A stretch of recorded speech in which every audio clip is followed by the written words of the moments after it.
আজকে আমি গরুর মাংসের বিরিয়ানি রান্না করব। তো প্রথমে কিন্তু পেঁয়াজটা ভেজে নিয়েছি। এখন বাকি মশলাগুলো দিয়ে দিব। রসুন বাটা, এরপর দিয়ে দিব আদা বাটা, এরপর দিয়ে দিব কাঁচা জিরা বাটা, এরপর দিয়ে দিব গরম মশলা, এলাচ, দারুচিনি, গোলমরিচ, লং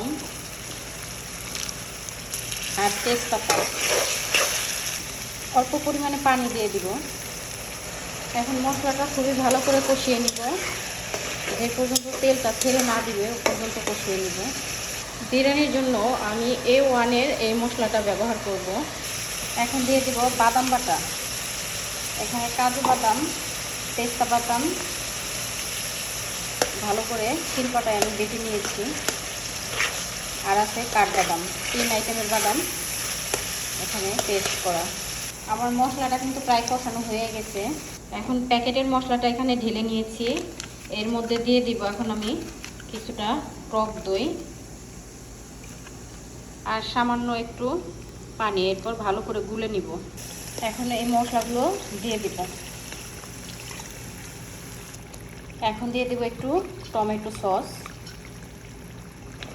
এখানে আমি সব মশলা দিয়েছি, শুধু লবণটা দিইনি, কারণ এই A1-এর মশলার প্যাকেটের মধ্যে পর্যাপ্ত পরিমাণে লবণ থাকে। আমি এক্সট্রা লবণ দিলে দেখা যাবে যে এটা খেতে বেশি তেতো হয়ে যাবে। এখন এই মশলাটা আরেকটু কষিয়ে নিব।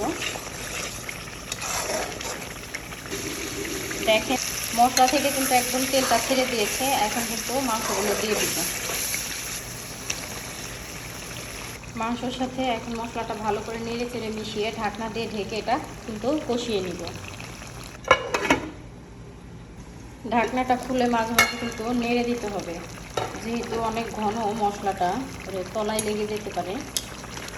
পানি উঠলে তখন আর কোনো টেনশন নেই। মাংস থেকে পানি ছেড়ে দিছে। এখন চুলার জালটা একটু বাড়িয়ে এরপর ঢাকনা দিয়ে ঢেকে কষিয়ে নেব। আমি এখানে কিন্তু চালটা ভিজিয়ে রেখেছি। এরপর পানিটা ঝরিয়ে রেখে দিব। ঢাকনাটা খুলে মাঝে মাঝে কিন্তু নেড়ে দিতে হবে, না হলে তলায় লেগে যেতে পারে আর বিরিয়ানির টেস্টই নষ্ট হয়ে যেতে পারে।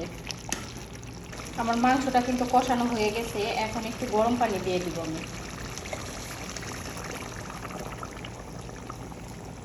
এখন এটা হাই হিটে রান্না করে নিব।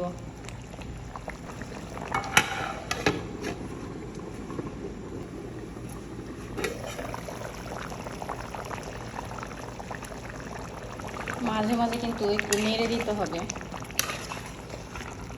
মাংসটা ওই চুলায় হতে থাক আর এখানে আমি পোলাওটা রান্না করে নিই। এখানে এখন তেজপাতা আর এলাচ দিয়ে দিব। এখন ধুয়ে রাখা চালগুলো দিয়ে দিচ্ছি। চালটা এখন ভালো করে একটু কষিয়ে নিব।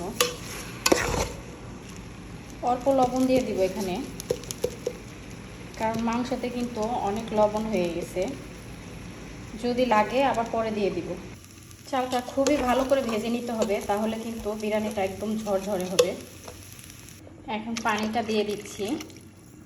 পানি আমি গরম করে তারপরে দিয়েছি। এখন এখানে আমি কিছু গুঁড়া দুধ দিয়ে দিব। এখন দিয়ে দিব কিছু কাঁচামরিচ।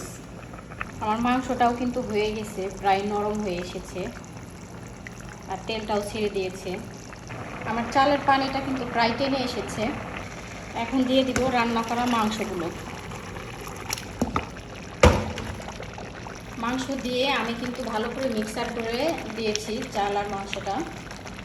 এখন দিয়ে দিব কিছু কিশমিশ, কয়েকটা আলু বোখারা আর সব শেষ হচ্ছে ঘি। একটু ঘি দিয়ে এখন ঢাকনা দিয়ে ঢেকে রেখে দেব 15 থেকে 20 মিনিটের জন্য। এর মাঝে আর কোনো নাড়া দিব না আমি।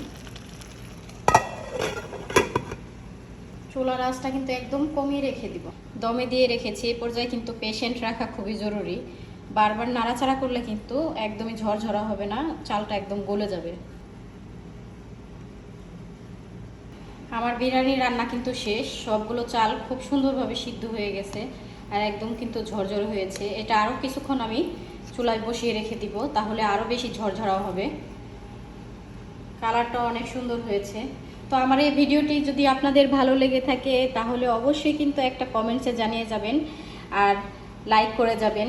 আজকের মতো এই পর্যন্তই। আল্লাহ হাফেজ।